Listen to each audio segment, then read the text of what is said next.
James Jerome Hill was a Canadian-American railroad executive. He was the chief executive officer of a family of lines headed by the Great Northern Railway, which served a substantial area of the upper Midwest, the Northern Great Plains, and Pacific Northwest. Because of the size of this region and the economic dominance exerted by the Hill lines, Hill became known during his lifetime as the Empire Builder. Biography. Childhood and youth. Hill was born in Eramosa Township, Wellington County, Upper Canada. A childhood accident with a bow and arrow blinded him in the right eye. He had 9 years of formal schooling. He attended the Rockwood Academy for a short while, where the head gave him free tuition. He was forced to leave school in 1852 due to the death of his father. By the time he had finished, he was adept at algebra, geometry, land surveying, and English. His particular talents for English and mathematics would be critical later in his life. After working as a clerk in Kentucky, Hill decided to permanently move to the United States and settled in St. Paul, Minnesota, at the age of 18. His first job in St. Paul was with a steamboat company, where he worked as a bookkeeper. By 1860, he was working for wholesale grocers, for whom he handled freight transfers, especially dealing with railroads and steamboats. Through this work, he learned all aspects of the freight and transportation business. During this period, Hill began to work for himself for the first time. During the winter months when the Mississippi River was frozen and steamboats could not run, Hill started bidding on other contracts and won quite a few. The young businessman, because of his previous experiences in shipping and fuel supply, Hill was able to enter both the coal and steamboat businesses. In 1870, he and his partners started the Red River Transportation Company, which offered steamboat transportation between St. Paul and Winnipeg. By 1879, he had a local monopoly by merging. In 1867, Hill entered the coal business, and by 1879 it had expanded 5 times over, giving Hill a local monopoly in the anthracite coal business. During this same period, Hill also entered into banking and quickly managed to become member of several major banks' boards of directors. He also bought out bankrupt businesses, built them up again, and then resold them, often gaining a substantial profit. Hill noted that the secret to his success was work, hard work, intelligent work, and then more work. Entry into Gilded-era railroading. During the Panic of 1873, a number of railroads, including the St. Paul and Pacific Railroad, had gone bankrupt. The SDP and AMP-P in particular was caught in an almost hopeless legal muddle. For James Hill, it was a golden opportunity. For 3 years, Hill researched the SDP and AMP-P and finally concluded that it would be possible to make a good deal of money off of the SDP and AMP-P, provided that the initial capital could be found. Hill teamed up with Norman Kittson, Donald Smith, George Stephen and John Stuart Kennedy. Together they not only bought the railroad, they also vastly expanded it by bargaining for trackage rights with Northern Pacific Railway. In May 1879, the St. Paul, Minneapolis, and Manitoba Railway Co. formed, with James J. Hill as general manager. His first goal was to expand and upgrade even more. Hill was a hands-on, detail-obsessed manager. A Canadian himself of Scotch-Irish Protestant ancestry, he brought in many men with the same background into high management. He wanted people to settle along his rail lines, so he sold homesteads to immigrants while transporting them to their new homes using his rail lines. When he was looking for the best path for one of his tracks to take, he went on horseback and scouted it personally. Under his management, SDPM and AMP-M prospered. In 1880, its net worth was $728,000. In 1885, it was $25 million. One of his challenges at this point was the avoidance of federal action against railroads. If the federal government believed that the railroads were making too much profit, they might see this as an opportunity to force lowering of the railway tariff rates. Hill avoided this by investing a large portion of the railroad's profit back into the railroad itself, and charged those investments to operating expense. It was at this point that Hill went from general manager to the official president of STPM and AMPM, and thereafter decided to expand the rail lines. The empire builder between 1883 and 1889, Hill built his railroads across Minnesota into Wisconsin, and across North Dakota to Montana. When there was not enough industry in the areas Hill was building, Hill brought the industry in, often by buying out a company and placing plants along his railroad lines. By 1889, Hill decided that his future lay in expanding into a transcontinental railroad. "What we want," Hill is quoted as saying, "is the best possible line, shortest distance, lowest grades, and least curvature we can build. We do not care enough for Rocky Mountains scenery to spend a large sum of money developing it." Hill got what he wanted, and in January 1893, his Great Northern Railway, running from St. Paul, Minnesota to Seattle, Washington, a distance of more than 1,700 miles, was completed. The Great Northern was the first transcontinental built without public money and just a few land grants, and was one of the few transcontinental railroads not to go bankrupt. Hill chose to build his railroad north of the competing Northern Pacific Line, which had reached the Pacific Northwest over much more difficult terrain with more bridges, steeper grades, and tunneling. Hill did much of the route planning himself, traveling over proposed routes on horseback. The key to the Great Northern Line was Hill's use of the previously unmapped Maria's Pass.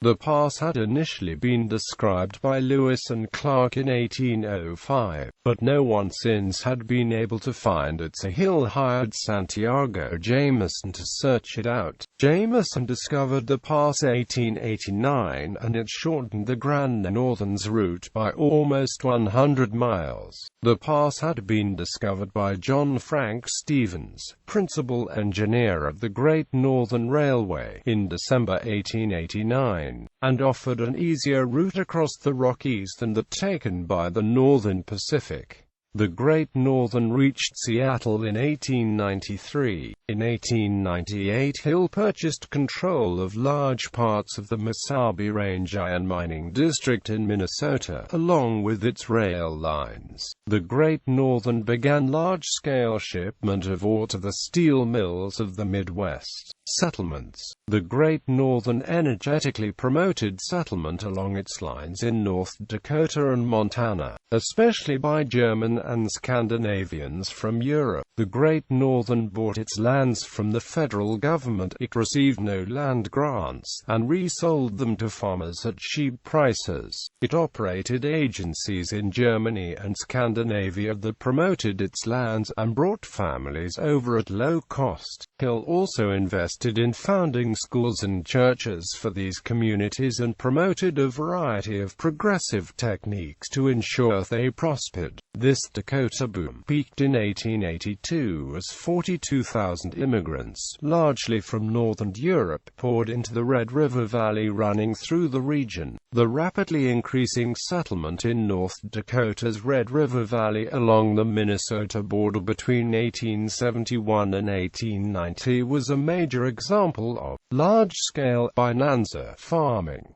The Hill Lines, the 1890s. 6 months after the railroad reached Seattle came the deep nationwide depression called the Panic of 1893. Hill's leadership became a case study in the successful management of a capital-intensive business during the economic downturn. In order to ensure that he did not lose his patronage during the crisis, Hill lowered rail tariff shipping rates for farmers and gave credit to many of the businesses he owned so they could continue paying their workers. He also took strong measures to economize. In just 1 year, Hill cut the railway's expense of carrying a ton of freight by 13%. Because of these measures, Hill not only stayed in business, but also increased the net worth of his railroad by nearly $10 million. Meanwhile, nearly every other transcontinental railroad went bankrupt.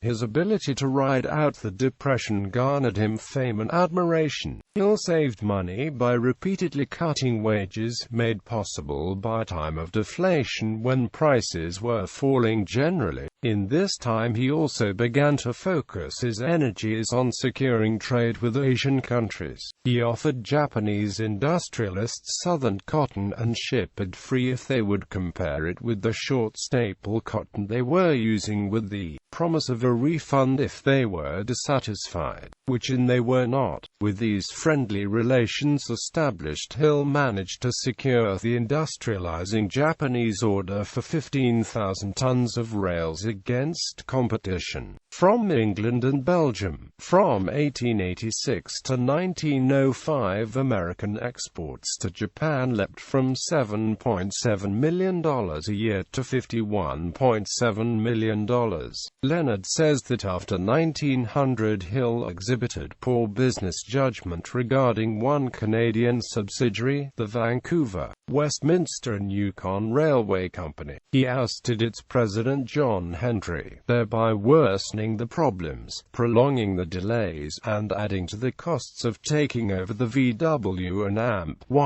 Hill's top aides were careless about details, bookkeeping, correspondence, and reports. With 1901 and the start of the new century, James Hill now had control of both the Great Northern Railway and the Northern Pacific. Hill also wanted control of the Chicago, Burlington, and Quincy Railroad because of its Midwestern lines and access to Chicago. The Union Pacific Railroad was the biggest competitor of Great Northern and Northern Pacific Railroads, although Great Northern and Northern Pacific were backed by J.P. Morgan and James J. Hill. The Union Pacific was backed not only by its president Edward H. Harriman, but by the extremely powerful William Rockefeller and Jacob Schiff. Quietly, Harriman began buying stock in Northern Pacific with the intention of gaining control of Chicago, Burlington, and Quincy. He was within 40,000 shares of control when Hill learned of Harriman's activities and quickly contacted J.P. Morgan, who ordered his men to buy everything they could get their hands on.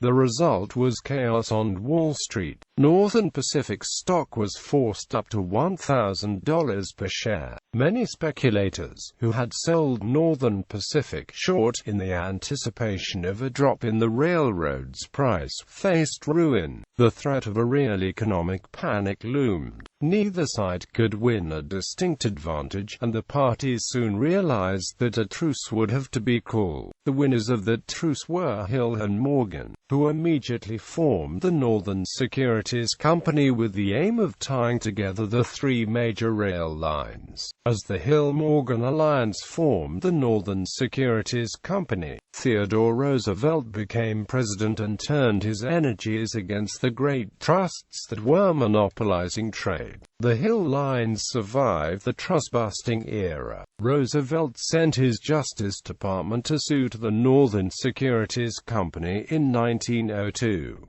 The Supreme Court in 1904 ordered it to be dissolved as a monopoly. This unfortunately ended Hill's ability to maintain competitive rates in Asian countries, and in the subsequent 2 years American trade with Japan and China dropped 40%. Hill moved on without the benefit of a central company, and acquired the Colorado and Southern Railway lines into Texas. He also built the Spokane, Portland and Seattle Railway. By the time of his death in 1916, James J. Hill was worth more than $53 million. When his estate was divided, his widow received over $16 million, and each of his children received almost $4 million. Only $1.5 million was paid in income and inheritance taxes. The Great Northern Railway and the Northern Pacific tried to merge 4 times, in 1896, 1901, 1927, and 1955. This last attempt lasted from 1955 until final Supreme Court approval and merger in March 1970, which created the Burlington Northern Railroad. In 1995, Burlington Northern merged with the Atchison, Topeka and Santa Fe Railway to become the Burlington Northern and Santa Fe Railway. Family life. In 1867, James J. Hill married Mary Teresa Mahegan, born in 1846 in New York City. They had 10 children: Catherine Mary Hill, who married Samuel Hill of Washington, D.C. in AMP, Seattle. Samuel Hill was an executive at the Great Northern Railway when he married Mary Hill. James N. Hill of New York City. Louise W. Hill of St. Paul, Minnesota, who was named president of the GN in 1907 and board chairman in 1912. Ruth Hill Beard, who married Anson McCook Beard of New York City. Clara Hill Lindley, who married E.C. Lindley of St. Paul, Minnesota, who was Vice President, Consul General, and a member of the Board of Directors of the Great Northern Railway. Charlotte Hill Slade, who married George T. Slade of New York City and St. Paul, Minnesota. George T. Slade was an executive at the Great Northern Railway and Yale classmate of Lewis W. Hill. Rachel Hill Boakman, who married Eagle Boakman of St. Paul, Minnesota. Gertrude Hill Gavin, who married Michael Gavin of New York City. Walter Jerome Hill of St. Paul, Minnesota. Waldell, Nebraska was named for Walter. By early 1916, Hill began pouring more attention into philanthropy, donating thousands of dollars to various institutions as he privately struggled with a variety of increasingly painful ailments. His condition deteriorated quickly in mid-May. Even with the help of many respected doctors, he was beyond saving. After falling into a coma, he died in his home in St. Paul, Minnesota on May 29, 1916. Mary Hill died in 1922 and was buried next to her husband by the shore of Pleasant Lake on the North Oaks farm. Because of vandals or curious admirers, both graves were later moved to Resurrection Cemetery in St. Paul for safer keeping. Hill's legacy. Politically, Hill was a Bourbon Democrat. The Democratic Party's continued enchantment with the populist William Jennings Bryan led Hill to support Republican presidential candidates William McKinley, Theodore Roosevelt, and William Howard Taft. Hill was also a member of the Jekyll Island Club on Jekyll Island, Georgia, along with J.P. Morgan and William Rockefeller. Hill was a supporter of free trade and was one of the few supporters of free trade with Canada. In St. Paul, the city's main library building and the adjoining Hill Business Library were funded by him. In addition, he donated to numerous schools, including the St. Paul Seminary. In 1891, after 3 years of building, construction was completed on a new Hill family home on Summit Avenue in St. Paul. Over 400 workers labored on the project. Built at a cost of $930,000 and with 36,000 square feet, the James J. Hill House was among the city's largest. As with his business dealings, Hill supervised the construction and design himself, hiring and firing several architects in the process. The house has many early electrical and mechanical systems that predate widespread adoption in modern domestic structures. After the death of Hill, Hill's wife in 1921. The house was donated to the Roman Catholic Archdiocese of St. Paul and Minneapolis. It was obtained by the Minnesota Historical Society in 1978 and today is operated as a museum and gallery. Upon completion of the Summit Avenue residence, Hill had the family's old house, which he had constructed in 1878, razed. Though a Protestant, Hill maintained a strong philanthropic relationship with the Catholic Church in St. Paul and through the Northwest. Hill's historic home is located next to the cathedral, largely due to the special relationship Hill's wife, a practicing Catholic, had with the diocese. The Hills maintained close ties with Archbishop John Ireland, and Hill was a major contributor to the St. Paul Seminary, Macalester College, Hamline University, the University of St. Thomas, Carleton College, and other educational, religious and charitable organizations. He was the first major donor to the Marquette University School of Medicine. In order to generate business for his railroad, Hill encouraged European immigrants to settle along his line, often paying for Russian and Scandinavian settlers to travel from Europe. To promote settlement and revenue for his rail business, Hill experimented with agriculture and worked to hybridize Russian wheat for Dakota soil and weather conditions. He also ran model experimental farms in Minnesota such as North Oaks to develop superior livestock and crop yields for the settlers locating near his railroads. An enthusiastic conservationist, Hill was invited by President Theodore Roosevelt to a Governor's Conference on Conservation of Natural Resources, and later appointed to a Lands Commission. Drawing on his experience in the development of Minnesota's Iron Range, Hill was, during 1911–1912, in close contact with Gaspard Farah of Baring Brothers and Amp Company of London regarding the formation of the Brazilian Iron Ore Company to tap the nation's rich mineral deposits. Near the end of his life, Hill played what a recent biographer, Ulbro Martin, called his last and greatest role. Quote, "After the first punishing year of World War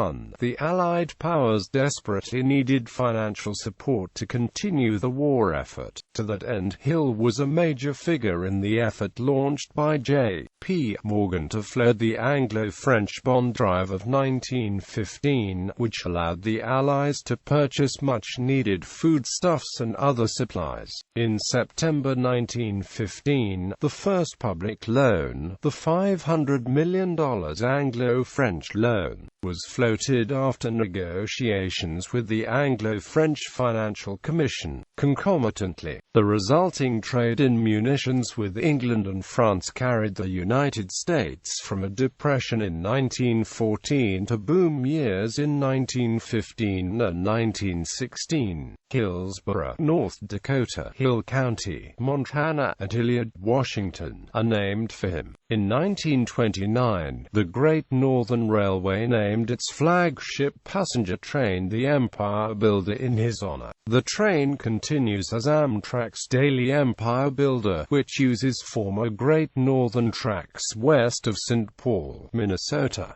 The James J. Hill House in St. Paul, Minnesota is a National Historic Landmark. In 1887, the Great Northern's first company headquarters building was constructed in St. Paul. It was designed by James Brodie, who also built the Hills House on Summit Avenue. The 1887 building was converted between 2000 and 2004 to a 53-unit condo in the historic Lowertown district of St. Paul. Hill had seen the devastation done downtown by the Great Chicago Fire. As a result, one feature Hill integrated into the construction of the 1887 company headquarters was barrel-vaulted ceilings constructed of brick and railroad steel rails that held up a layer of sand several inches deep. The theory was that if a fire broke out and the ceiling caved in, the sand would drop and retard or suppress the fire. Hill was intimately involved in the planning and construction of a new company headquarters in St. Paul, which was to house the corporate staffs of the Great Northern, the Northern Pacific and Hill's banking enterprises. The 14-story building cost $14 million to construct.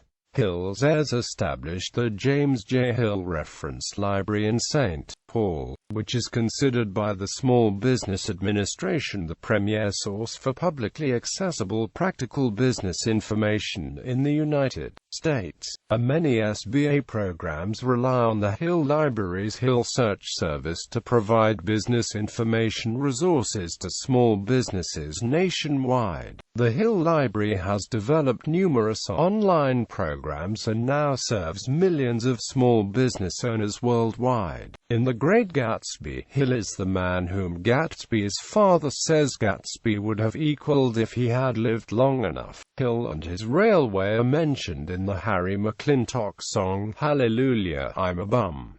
In 1959, Hill High in St. Paul, Minnesota, was established as a school from the funds set aside from Hill's wife for education. The school, which was all girls, consolidated in 1971 with Archbishop Murray School to form Hill Murray School in Maplewood, Minnesota.